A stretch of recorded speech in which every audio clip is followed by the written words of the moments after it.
d'ailleurs dans pas mal de rapports, je pense qu'il y avait un rapport de Tirole l'année dernière, l'Europe, elle fait quoi? De l'innovation incrémentale. Oui. On n'a pas de nouveau géant, c'est le géant d'hier qui fait la version 12 du produit numéro 11.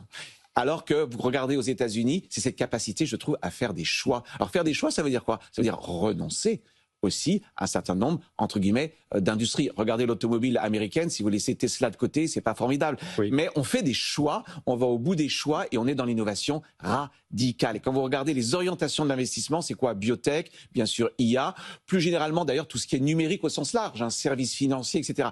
Vous voyez, je pense que c'est la différence fondamentale. On ne sait pas en Europe faire de l'innovation disruptive, ou en tout cas la faire croître.